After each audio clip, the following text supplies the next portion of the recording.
Namaste and a very warm welcome to all in today's session. I, Sukriti Acharya, a third year MBBS student of UCMS, thank you all for arranging your precious time for this session. And I am extremely overwhelmed to extend my warm greetings to all present here. Today's session of Grey Medicos is about case discussion on hypertensive crisis in pregnancy. As the term grey symbolizes the color transition between the black and white, but not a distinguished color, we medical students pass through two different phases of the medical life. That is, from knowing nothing to knowing something. So, highly enthusiastic and dedicated medical students from different colleges all over the Nepal have come up with a platform called the Grey Medicos to conduct the interactive teachers student session with the aim of getting insights and to strengthen the clinical knowledge. Just a little briefing before we get started. All the participants should join with their real name and respective institution to keep the quality of sound functional. It's a humble request to all to mute themselves. If you have any queries during the session, then please type it in the chat box and our co-host will acknowledge them after the presentation. On behalf of Grey Medicos, it is a matter of honor to provide warm welcome highly polite and humble personality with excellent teaching ability, Dr. Manoj Ramsal sir from Department of Gynecology and Obstetrics, UCMS is our mentor. Thank you, sir, and welcome. Now, without further delay, let's welcome our presenter for today's session, Susil Dakaldai, third year MBBS student of UCMS. He is very dedicated, determined, and sincere person. The platform is all yours, Dai. Thank you so much, Baini. I would like to ask permission of Manoj sir to kindly start the program. Sir, am I ready to go? Yes, you can continue your presentation. Thank you, sir.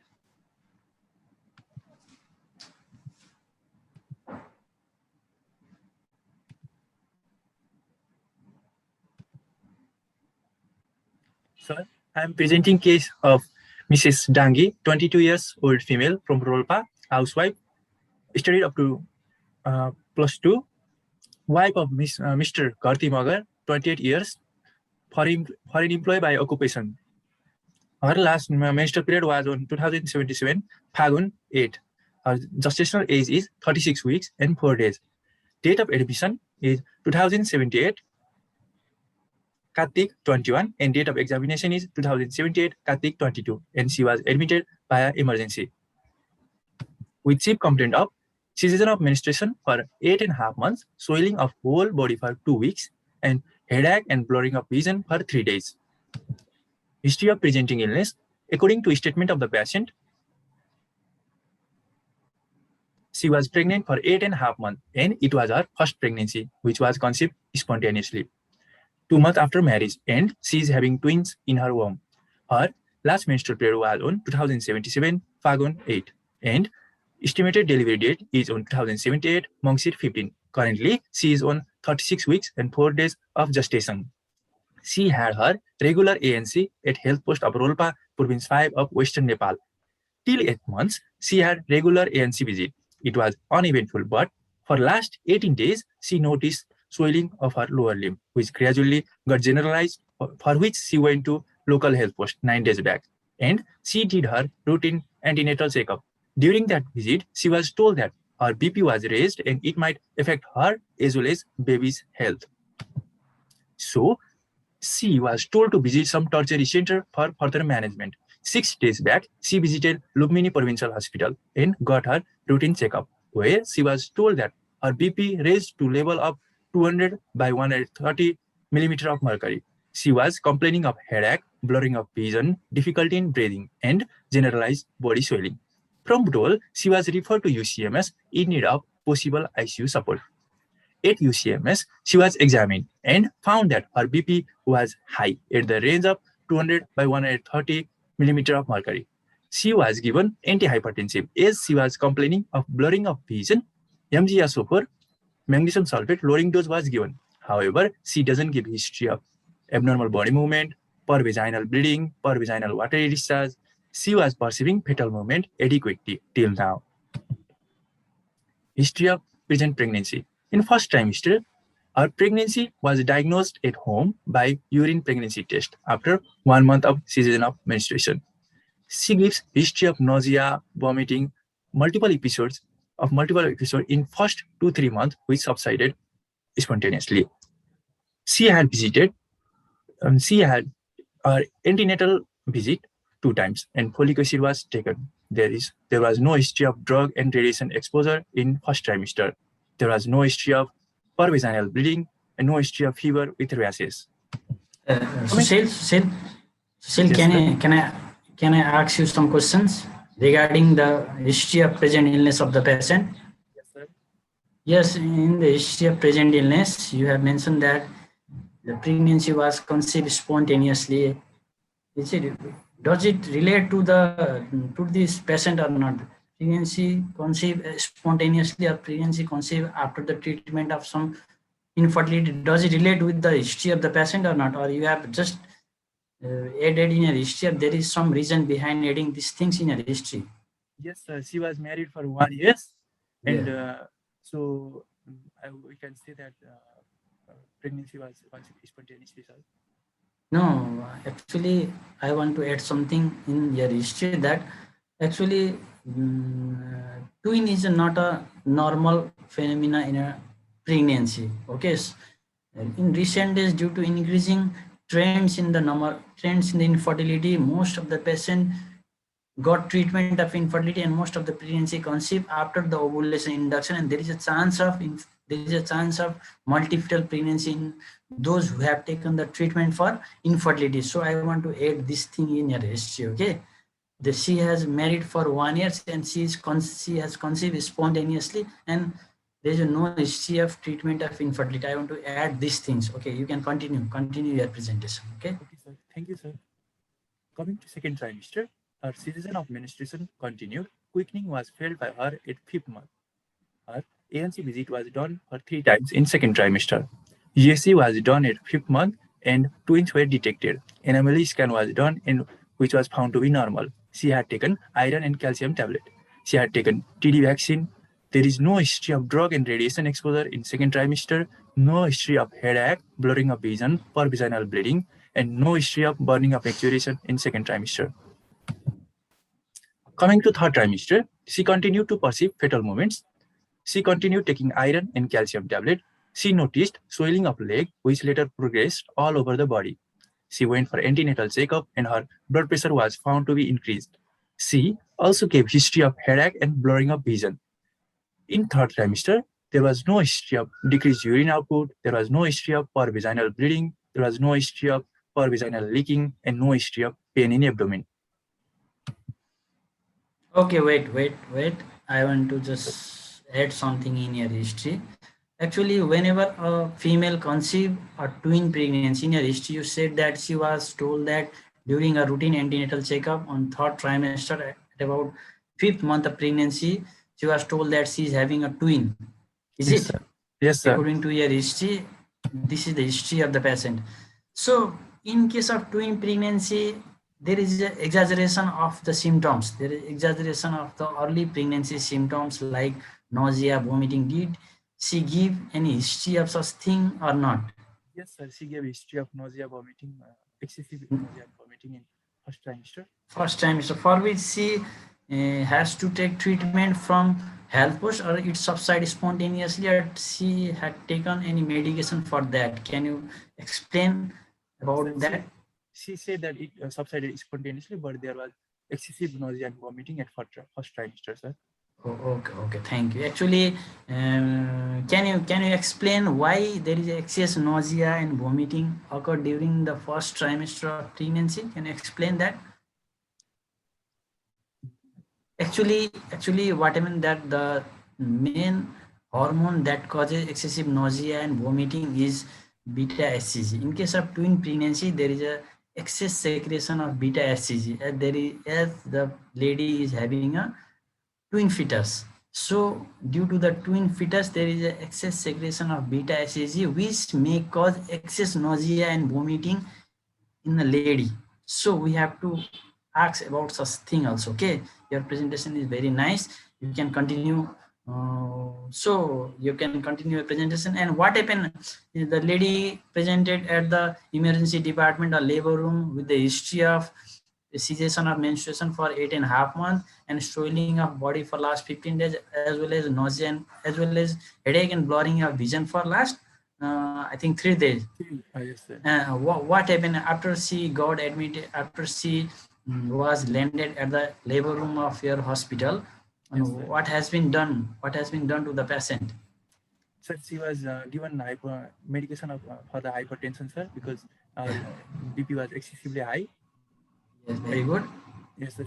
She also had pulmonary. She also had acute respiratory distress syndrome. So she was managed for pulmonary edema as well, sir.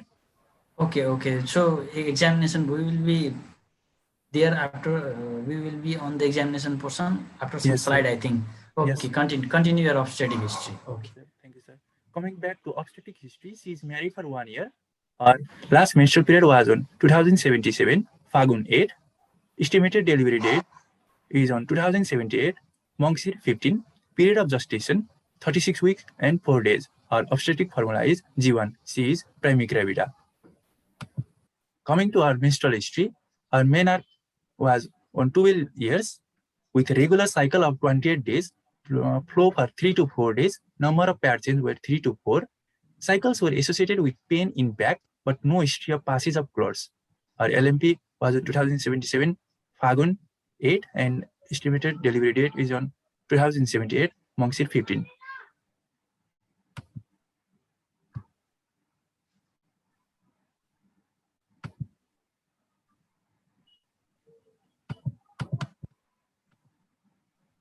Coming to our past history, no known history of any hypertension, diabetes, asthma, tuberculosis, any heart disease, urinary tract infection, epilepsy, thyroid disorder. No any non-surgical history. Coming to our family history, she has family history of blood pressure in her mother-in-law. There is history of tuberculosis in her father. There is family history of twin pregnancy in her family, and no history of any congenital anomaly in family.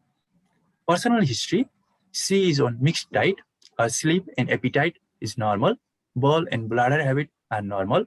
There is no history of smoking, alcohol consumption, and any other substance abuse. Coming to drug and allergic history, no any non-drug allergic history. Coming to her contraceptive history, no history of any contraceptive use. Coming to her general physical examination, patient is ill-looking with puffy face, conscious, cooperative, and well-oriented to time, place, and person. Patient is well-nourished. Coming to her vitals, pulse is 88 beats per minute, regular in rhythm, good in volume, no radio-radial and radio-femoral delay. Respiration is 18 cycles per minute. Her BP is 200 by 130 millimeter of mercury, measured on left arm in sitting position. Patient is febrile. Her temperature is 98.4 degree Fahrenheit. Edema is present, icterus absent, cyanosis is absent, clogging is absent, no palpable lymph nodes, pallor is absent, no sign of dehydration. So wait. So from general examination, you came to know that the blood pressure of the patient was quite high. It was in the range of 200 by 130 millimeter of mercury, is it? And then she was ill looking with a puffy face. It means patient has already given a history that she has a swelling, generalized swelling for last 15 days. And the center from where she got referred, she was told that she had a high BP, and also in our hospital in UCMS, she's having a high BP as well as the features of generalized swelling. Is it? Yes, sir. Also no. Okay, continue. Coming to systemic examination, central nervous system, all sensory and cranial nerves are intact.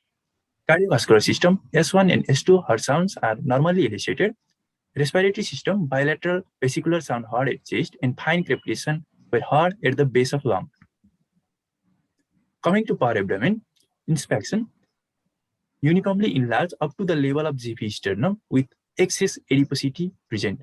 Abdomen was shiny due to gross edema and fullness of flank was present. All quadrants were moving equally with respiration. Linea nigra and multiple stria gravidarum were visible over bilateral flanks. Umbilicus was centrally placed and everted. No fatal movement were seen and no scar marks were present. Coming to palpation, temperature over the abdominal wall was normal and there was no tenderness. Uterus was palpable and measured about 37 weeks of gestation. Multiple fetal organs were palpable on fundal, lateral, pelvic, and pelvic rib. Due to excessive fat and edematous condition, it was difficult to assess fetal presentation precisely. On auscultation, two fetal heart sounds, 130 per minute and 140 per minute, were heard on left and right side below the umbilicus over spino-umbilical line. Coming to pervaginal, our cervical OS was closed. Wait. Oh, just go back to the earlier slide. Okay, just for inspection. Okay, you have mentioned that the abdomen was uniformly enlarged up to the level of sternum. Very good. And abdomen was shiny due to gross edema. So in this condition, okay, in this shiny condition due to excess adiposity, it is very much difficult to assess the presentation of the fetus. Even an expert gynecologist, obstetrician may feel difficult to precise the normal presentation during this condition. Okay, in your level, it is very good that you have mentioned at least these things, right? Okay, it is in your next slide. Go to the next slide. You have mentioned that uterus was palpable and measured about 37 weeks of gestation. Multiple fetal parts were palpable on the fundal, lateral, pelvic, and pelvic. Very good. Yes, the good thing is you have ausculted the fetal heart rate. Okay, it is also very difficult to auscultate fetal heart rate in this condition. At least you have ausculted fetal heart rate, and if the fetal there is a difference of fetal heart rate of around 10 beats, at least 10 beats per minute, then we consider that it is of twin pregnancy. Very good. Okay, very nice presentation. Okay, continue. Thank you, sir. Coming to pervaginal examination, cervical OS was closed, firm, and posterior. It was uneffaced. Presenting parts were high up with normal physiological discharge. Coming to summary of history, a 22-year-old, 8.5-month pregnant primi gravida with an obstetric score of G1 developed generalized body edema, came for antenatal checkup, and was found to have high blood pressure on evaluation at first. Later, she also had headache and blurring of vision, suggestive of severe preeclampsia. Coming to provisional diagnosis, primi gravida at 36 plus 4 weeks of gestation with severe preeclampsia with impending eclampsia. My differential diagnoses are eclampsia, liver diseases, congestive cardiac failure, and nephrotic syndrome. Sir, am I audible? Yeah, you are audible. Go back to the previous slide. So can you explain why you have mentioned the diagnosis of primi gravida at 36 plus 4 weeks of gestation with severe preeclampsia, with impending eclampsia, and you have given 4 possible differential diagnoses.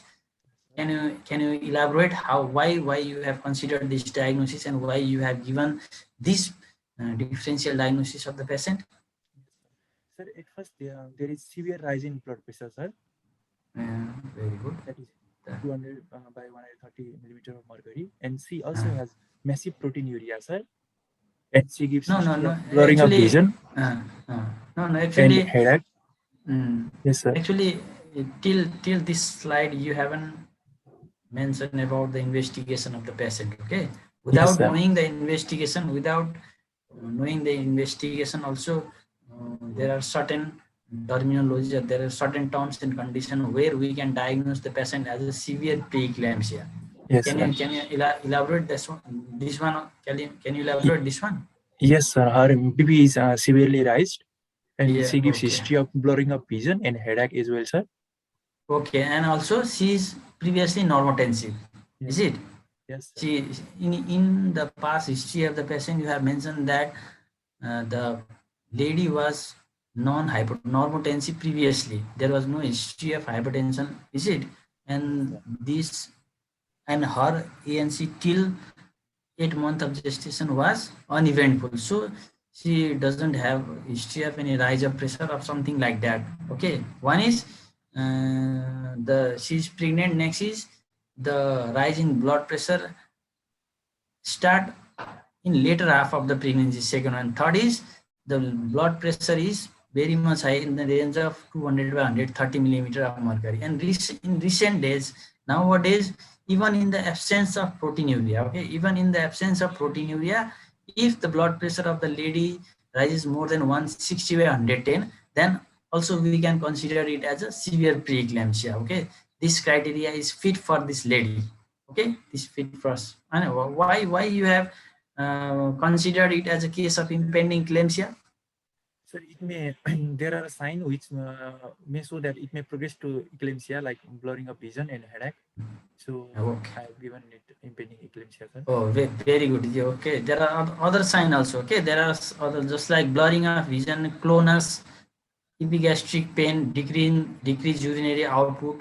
Okay, and then severe persistent headache. These are also the thing which we consider as a case of impending eclampsia. This thing shows that if the blood pressure is not controlled within a time frame, then the disease may progress to eclampsia. Okay, very good. And go to the next slide of differential diagnosis. Okay, sir. In my differential diagnosis, I have taken eclampsia, liver disease, congestive cardiac failure, and nephrotic syndrome, sir. Nephrotic syndrome. Why? Can you explain? Yes, sir. She has general body edema, sir. So it may be a case of nephrotic syndrome, which may lead to the massive excretion of albumin and lead to edema, sir. Yes, in case of nephrotic syndrome, there is a massive loss of protein via the urine. Okay, so due to decrease oncotic pressure, there is a gross edema due to transudation of fluid. Very good. One is nephrotic syndrome. Yes, nephrotic syndrome. Yeah, one differential diagnosis may be a case of nephrotic syndrome or eclampsia. So eclampsia, there are rise in blood The pressure. lady, yes, vision. the lady is pregnant. Yes, the lady is pregnant. She has a raised blood pressure of 120 by 2, blurring of vision, and then severe headache. Okay, these things may also comes in eclampsia, but to diagnose a lady with a eclampsia, one thing is sure that with all these conditions, she should have a fits. Okay, without having a fits or without having a seizure, we cannot consider it as a eclampsia. Very good. You have kept this diagnosis in differential diagnosis. I am very happy. And why? What about the liver disease? Liver disease? So yeah, it may be liver disease because of liver disease, it may be failure to synthesize albumin, and which may lead to again generalized body edema, sir.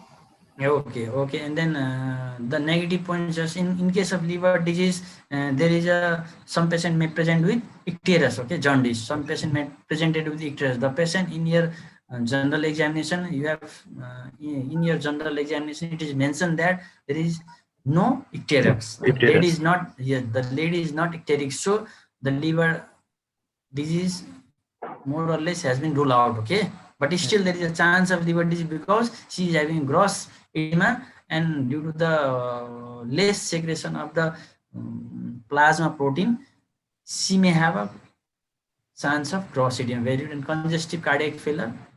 So congestive cardiac failure may lead to stasis of blood, and again it may lead to endothelial damage and to edema.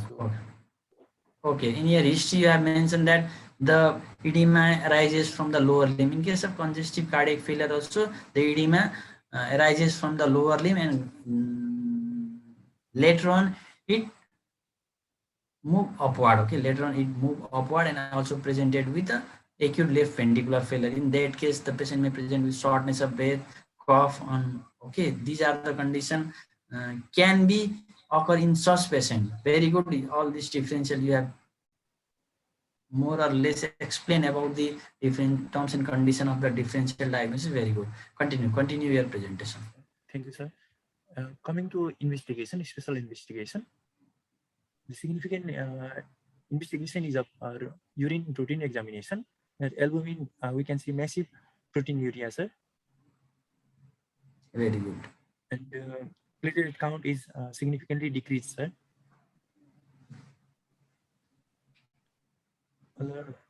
In case of serum uric acid level is increased, sir, and lactate dehydrogenase is also increased. And EST level is slightly increased, sir. It is also significant in case of investigation. Coming to again urine routine examination, sir. Again, albumin, there is massive proteinuria, sir, as well as calcium oxalate is also increased.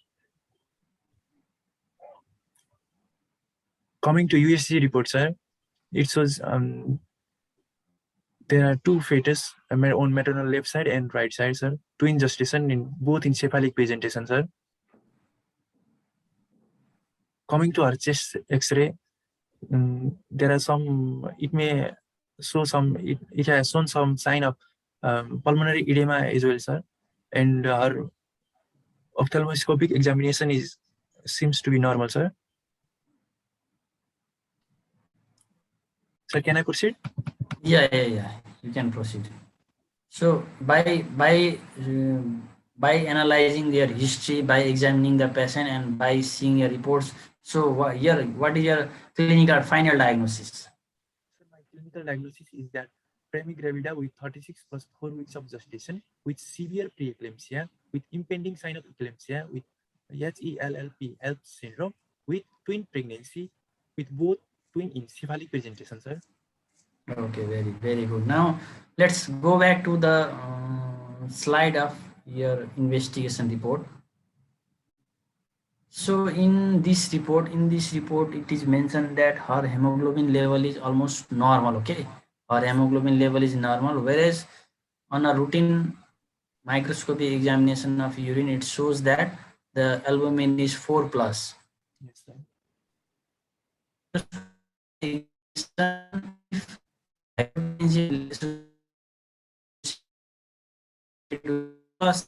Urine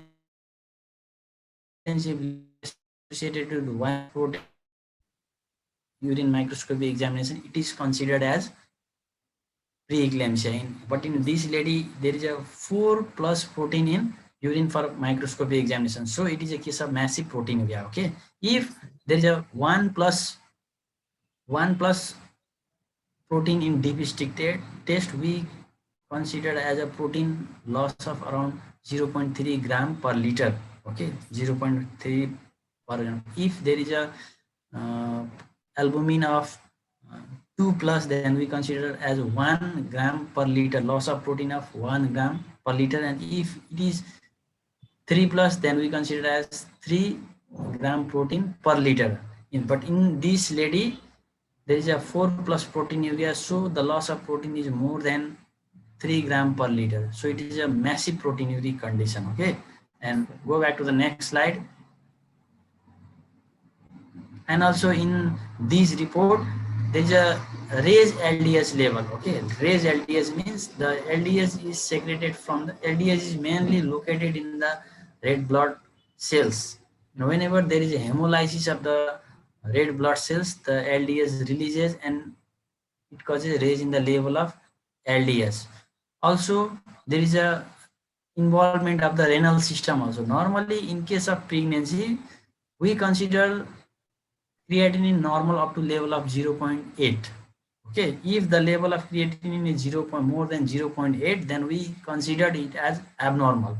So in this lady, the level of creatinine is 1.2. It is considered as abnormal and it indicates the renal involvement. Okay, similarly, the serum transaminase level are not raised so much, but there is a decrease. Can you show me the reports of platelets? I think Yes, it is, yeah. So yeah, platelets counts. It is mentioned that the platelet count is almost 30,000. The normal platelet count is 1,50,000 to 4 lakhs per cubic millimeter. So the platelet count is 30,000 means it is a case of severe thrombocytopenia. Okay, if in pregnancy, if it is associated with low platelet count and features of hemolysis. Okay, HELP means you have mentioned in the diagnosis that it is a case of HELP syndrome also. HELP means HELLP Yes, sir. means H means hemolysis, E means Elevated liver enzyme and low platelets count. Okay. Yes, sir. Okay. The LDS shows the features of hemolysis and there is also a features of low platelet, but transaminase level is almost normal. So we consider it as a case of partial HELP syndrome. Okay, not complete. It is a case of partial HELP syndrome. Okay, Yes, ठीक sir. Okay, continue. Okay, sir. So okay, continue your treatment plan. So, my treatment plan will be antihypertensive, nifedipine 10 mg immediately for high BP, sir.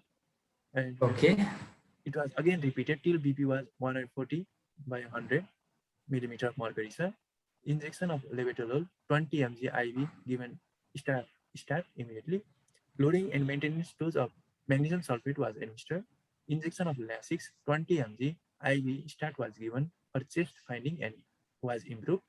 Routine investigation was sent. Plan for immediate termination of pregnancy via emergency LSCS as cervix was not favorable. okay. So this is your treatment plan. I think the patient has already got delivered also because she was admitted, I think 5-6 days back in your hospital. I think she got delivered. So what is the condition of the patient now? So condition of mother after LSCS is she is conscious, cooperative, well oriented to time, place, and person, lying on bed with cannula on her left hand. Pallor is absent, icterus is absent, sinuses is absent, clubbing is absent, sir. Edema is present, sir. No palpable lymph nodes, no any sign of dehydration are present, sir. Her vitals are blood pressure 120 by 80 millimeter of mercury taken on left hand in sitting position. Pulse is 80 beats per minute. Temperature is 98.2 degree Fahrenheit. She is upright. Respiration is 17 cycles per minute and SpO2 is 99%, sir. So what was the outcome? Fetus outcome? Can you do you know or not about the fetal outcome? Yes, sir. 2 healthy babies were born and they were admitted in NICU. What was the weight of the baby? Sir, Do you know? 2500 both 2502 for baby 1 and 2507 for baby 2, sir. So baby is of average weight. Okay. Yes, sir. If a lady gives in a twin pregnancy, if a lady deliver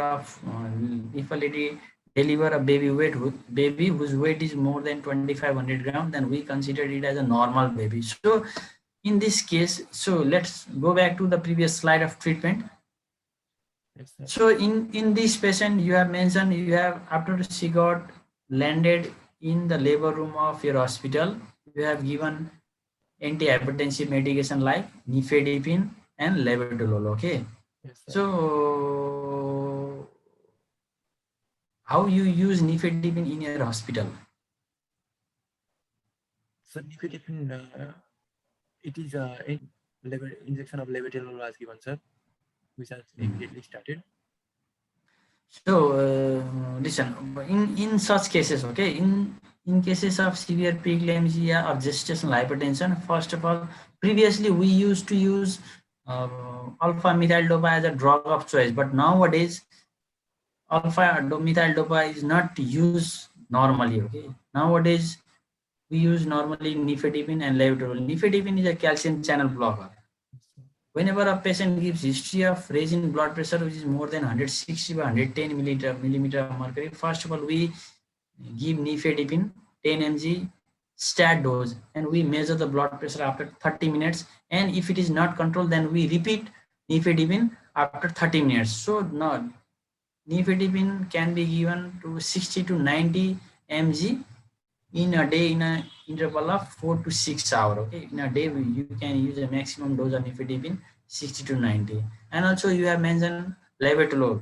Levodopa is a drug which acts on the alpha receptor as well as beta receptor. Okay, it is a alpha 1 selective and beta 2 non-selective. So the advantage of using labetalol is, one is in case of hypertensive disorder of pregnancy, some patient may presented with eclampsia, some patient may present with only preeclampsia, some patient presented with severe preeclampsia, some patient presented with only gestational hypertension. In such cases, we can use labetalol because it is available in oral form as well as it is available in parenteral form.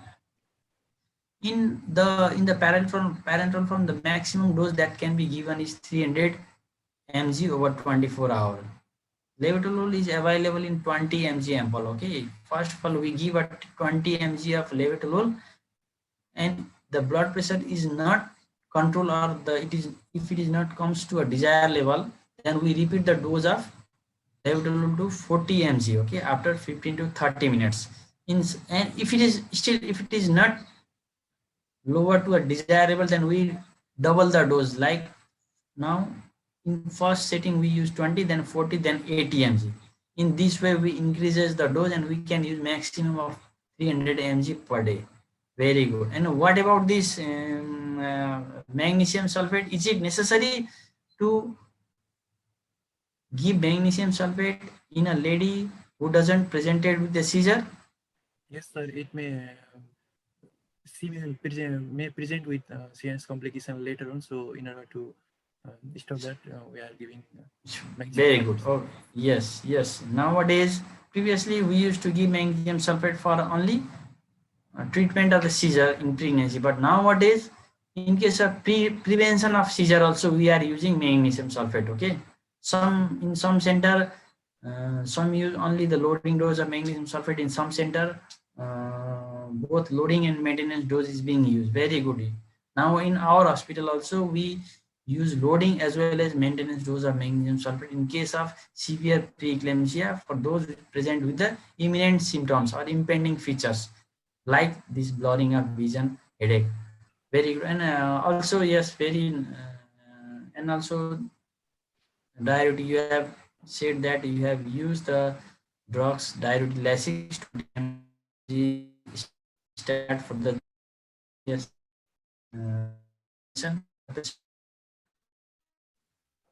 Fine craves over the bilateral basal zone, I think, is it? So you have given Lasix. Very good. Yes. So now can I ask you some questions regarding this case? Yes, sir. Okay, I will ask some questions.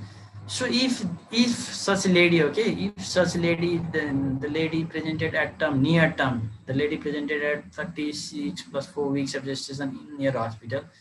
Yes, sir. So if okay, I will ask this question. First of all, we will go from the definition from the classification of hybrid. Do you know what is pregnancy induced? Actually, pregnancy induced hypertension is a broad terminology. Okay, it comprises different terminologies. Can you explain? Can you classify pregnancy induced hypertension in pregnancy or hypertensive disorder of the pregnancy? Yes, sir. Pregnancy-induced hypertension is the hypertension which results as the gravid state, and it comprises of three: gestational hypertension, preeclampsia, and eclampsia. Sir, gestational hypertension is rise in blood pressure above 140 by 90 millimeter of mercury after 20th week of gestation, sir, without significant proteinuria, sir. But preeclampsia is gestational hypertension with proteinuria, sir, significant proteinuria, that is 0.3 gram per day. Yes. And eclampsia is preeclampsia associated with seizure, convulsions, and coma. It is eclampsia, sir. Eclampsia. Okay. And next terminology is chronic hypertension also. Okay. Chronic hypertension if pregnancy, and chronic hypertension with superimposed preeclampsia is also considered as a hypertensive disorder of pregnancy. Okay. And one thing, so there are certain risk factors for this hypertensive disorder of pregnancy. Can you mention some risk factor, general risk factor for hypertensive disorder of the pregnancy? Yes, sir. Sir, primary gravidia itself is a risk factor, sir. Yeah, obesity, very good. Yeah. And family history, positive family history, sir. Yes. And placental abnormalities are hyperplacentosis is in case of twins. In this case itself, it is a case of twins, so it is also a risk factor, sir. And previous any vascular diseases or any thrombophilias, these are some risk factors, sir. Also very good. And also previous history of those, in case of multiparous lady, previous history of preeclampsia or previous history of gestational hypertension is also risk factor. So in this patient, what are the risk factor in this patient? So If you in this consider, yeah, patient is priming gravida, so it is itself a risk factor. Next is yeah, very good. Twin pregnancy, so hyperplacentosis, it is also a risk factor, sir. Very good. Okay. In case of twin pregnancy, there is a large placenta. So large placenta is also one of the risk factor for development of pregnancy-induced hypertension. Okay. And also, okay, it is not necessary to present all the risk factor in the single patient. In some cases, you can't have any risk factor, but still the patient presented with pregnancy-induced hypertension. Very good. So, and can you explain the complications, some of the complications that may arise due to pregnancy-induced hypertension? Yes, sir. Complication can be divided into immediate complication and remote complication, sir. In case of Yes. immediate complication, for maternal complication, it may be it may progress to eclampsia, renal failure, and sepsis, shock, and hemorrhage as well, sir. And in case of for fetus, there may be intrauterine fetal death, intrauterine fetal growth retardation. There may be asphyxia, and in case of remote complications, sir, there may be chronic renal failure. There may be placental abnormalities, and this, sir. Very good. Okay, I want to add something in your complication. So actually, pregnancy-induced hypertension, or if it is early onset or delay onset, okay, or in case of early onset pregnancy-induced hypertension, there is a lot of complication that may affect mother as well as baby. But in case of late onset hypertensive disorder or pregnancy, the complication is some or less very, there may very only few complication. Okay, I think in these ladies it is late onset pregnancy induced hypertension, as there is a no complication to the fetus is almost 2500 grams, so there is only no complication to the fetus. You have mentioned that the almost, you have mentioned almost all the complication, and I think you haven't mentioned about the abruptio placenta. In case of severe preeclampsia or in case of hypertensive disorder of pregnancy, some lady may present with abruptio placenta also. Okay, due to rise in blood pressure, the small vessels may sprout off, may break, and may presented with abruptio placenta. Okay, can you, okay, and next is, in case of pregnancy induced hypertension, some patient may also with pulmonary edema also. Okay, in this patient also you have mentioned that the patient presented with shortness of breath, difficulty in breathing, or something like that. Okay, in patient may also present with the features of pulmonary edema. And also, if there is a rise of blood pressure, if the blood pressure is not controlled in time, some patient may present with cerebrovascular accident, stroke, hemorrhagic stroke, or ischemic stroke. Yes, it is a very rare complication, although very rare patient presented with this complication, but still you have to mention this thing, because the cause of mortality in hypertensive disorder of pregnancy is pulmonary edema, cardiac arrest, and intracranial hemorrhage. As it is a, you know or not, that previously the leading cause of maternal mortality was hemorrhage, postpartum hemorrhage, whether antepartum hemorrhage or postpartum hemorrhage or anemia. But now leading cause of maternal mortality, it is replaced by hypertensive disorder of pregnancy, even in Nepal also. Okay, so you have to know the cause of death in case of hypertensive disorder of pregnancy.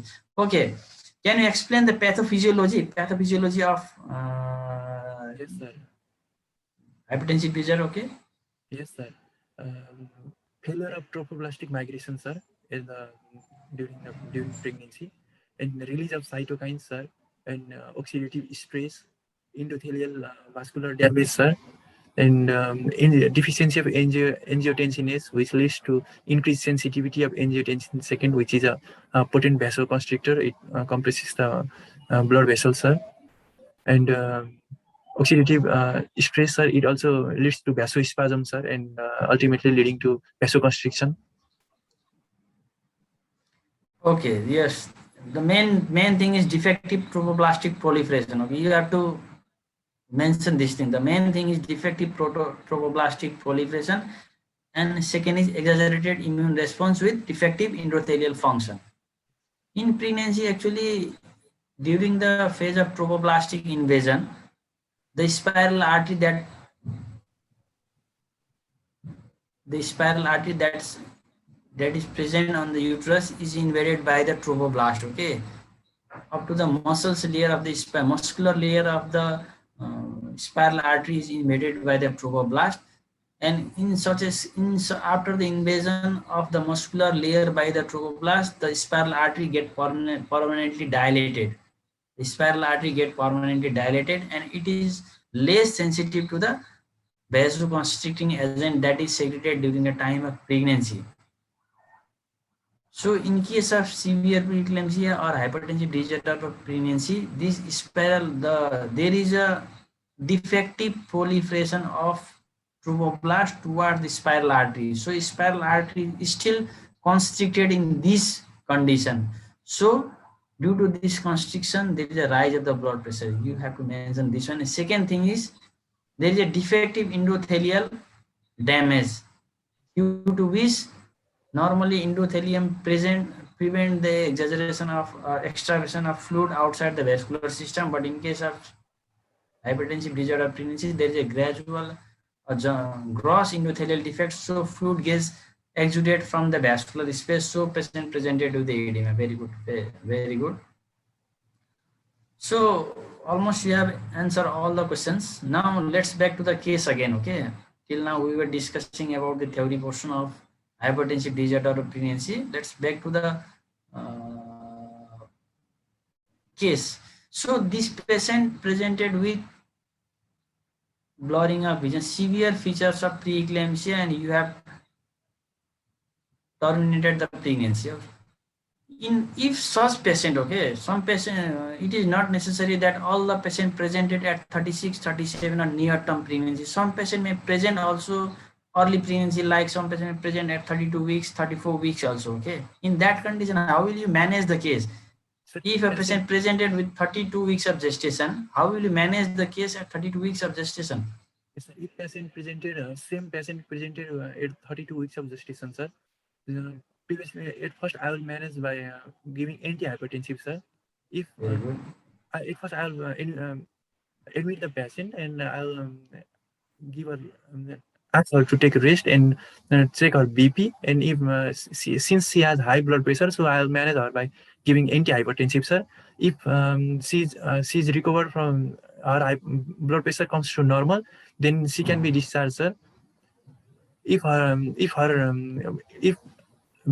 rise in blood pressure persists for after giving a medication, then she's there is no other option, sir. She has to go.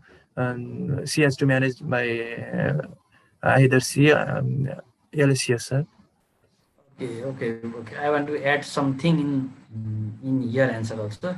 Actually, while managing the case of hypertensive disorder of pregnancy, we assess mother condition as well as fetus condition also. Okay, we assess mother condition as well as fetus condition also, but the priority is always for the mother. If a patient presented with high blood pressure without any features of preeclampsia, it is also case of gestational hypertension, then we will first give antihypertensive like nifedipine, levodopa, or all these things. Okay, we first try to control the blood pressure. Okay, and if after giving this antihypertensive medication, if the blood pressure is not controlled, and if the lady show the imminent sign like blurring of vision, persistent headache, epigastric pain, then irrespective of period of gestation, we go for the termination of pregnancy. Okay, the mode of delivery is decided by the cervical status. If the cervix is favorable, then we go for the vaginal delivery. If the cervix is not favorable, cervix is not favorable, then we will go for the cesarean section. Okay, but if already presented with this feature, but if blood pressure is under control and she doesn't have imminent signs, then we consider or we prolong the pregnancy at least for 34 weeks of gestation. Okay, by giving antihypertensive, and also simultaneously we give injection corticosteroid injection. We give corticosteroid injection and we try to prolong the pregnancy till 34 weeks of gestation, and only we deliver after 34 weeks of gestation. Actually, this question is not of your level. The question is normally the PG level question, or normally I am just I am just adding for your answer only. Okay, don't get confused.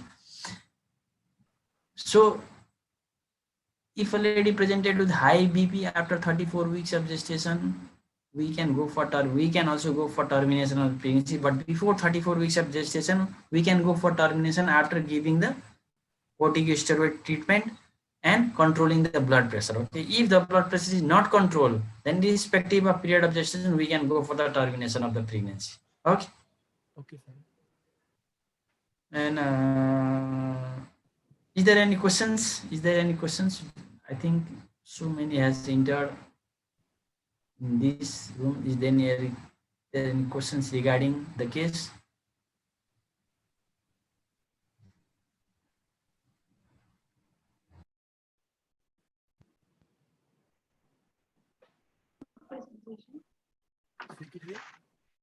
If there are any questions, please take the questions. If you have any queries, then please drop it in the chat box.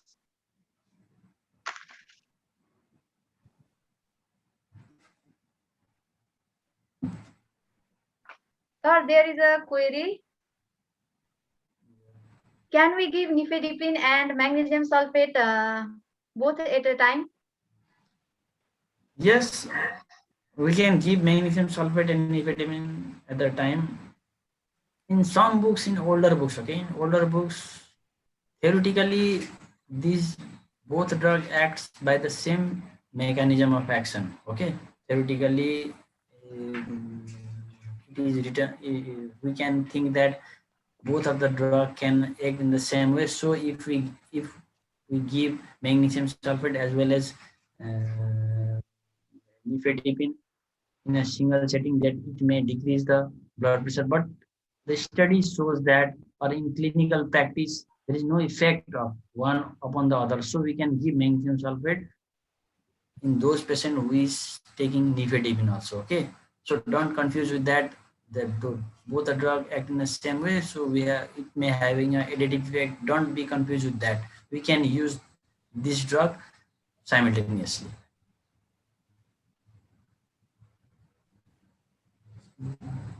So if there are any queries, then please drop it in the chat box. Question from here. What is the chance of having preeclampsia or eclampsia in second pregnancy if she has eclampsia in her first pregnancy? So the risk rises by more than 50%. Okay, if the lady presented with eclampsia, preeclampsia in this setting, the chance rises by 50% in the next setting. So there is a chance of preeclampsia, there is a chance of hypertensive disorder, which may increase by 50% in next pregnancy.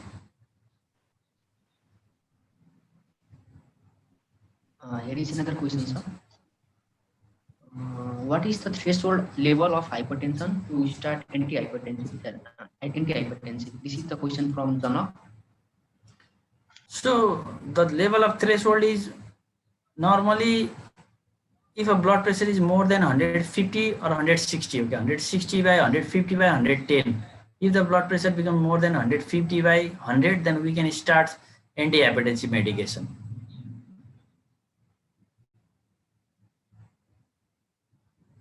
Okay, thank you, sir. Any question, any queries?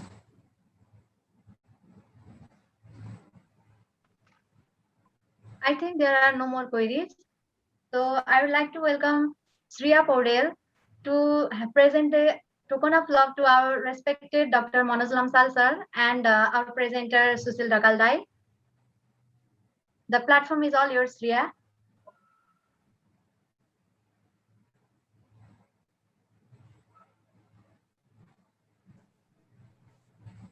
Thank you, Sukriti. On behalf of Grey Medicos, it's a very immense pleasure of mine to present this small token of love to our presenters. This token of love is presented to Dr. Manoj Lamsal. I would like to request him to share his few words regarding today's session of Grey Medicos. Thank you. Actually, this is very much fruitful session for the student like you, okay? Those we are just joined the clinical classes, it is very much effective during this type of discussion. So, and also due to the corona pandemic, all the your regular classes has not been ongoing in the colleges, so it will be very much fruitful for all the students to join, attend and discuss regarding the case. I wish best of luck to all the students and be engaged in such activities in near future also. Thank you. Thank you, sir. Now I would like to present token of love to our presenter, Mr. Susil Dakaldai, and I would like to request him to share a few words regarding today's session. Thank you, Shreya Bhaini. Thank you, Grey Medicos, for successfully for inviting me as a presenter, and thank you to our mentor for today's program, our Dr. Manoj Lamsal sir. Sir, we are so blessed. Actually, you are always guiding, inspiring, and motivating to us for us student, and we are so blessed to have you as our mentor in today's program, sir. Thank you so much, sir. And since I are a participant from other medical colleges as well. So when we talk about Manoj sir, any student of UCMS, when you ask about Manoj sir, and they just reply that Manoj sir ko ta gali pani mito huncha, and you are always loving and always inspiring and always motivating. Thank you so much, sir. We are so blessed. Truly, we appreciate your time you have given to us, the effort you have made for this presentation, to the guidance you have given to us. Thank you so much, sir. We are so blessed. And thank you, Grey Medicos, and congratulations once again to the Grey Medicos for successfully conducting this case presentations, making it grand success. Thank you so much. Over to you, Shreya Bhaini. Okay, thank you. Thank you so much, Manoj sir and Susil Dai. Now I would like to hand over this platform to Sukriti. Thank you, Shreya. Now I would like to welcome Mr. Ravi Vasal Dai for giving Thanksgiving speech. Hello, namaste. I'm Ravi Vasal from Universal College of Medical Science. And before starting the plan of the Grey Medicos, we went to Dr. Manoj Lamsal sir, and it was during the period of pandemic, and we described him about the concept of Grey Medicos, and he supported, and with his support, with his love and effort, we started the concept all around Nepal, and now we have already collaborated with the White Army, the biggest platform of India, where the different medical colleges around India are there, and this is all due to the effort from the all medical college around Nepal and the love we get from all around. So we will be continuing, and we will be doing the webinar in coming days. And the Grey Medicos is about all of us, and this interaction will help us in coming days. So everyone can confront and can present the case and can discuss. This will be helping for all of us. With this, I would like to interact a few words with my team here, sir.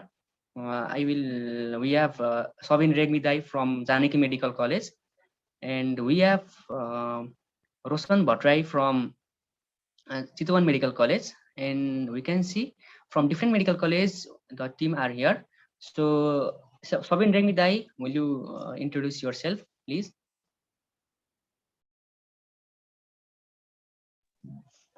Hello everyone, namaste. Me Samin Regmi from Janaki Medical College, third year medical student. I am in the working team of the Grey Medicos.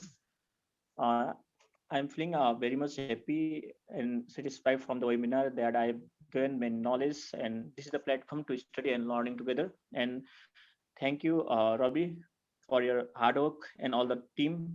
And thank you, Manoj Lamsar sir, for your presence in the today's webinar. And thank you, Susil Dagal, for your presenting the case. Thank you. Happy to be the part of the Grey Medicos. Thank you. Okay. Now with this, we are at the end of the program. Sukriti, would you like to add a few more words?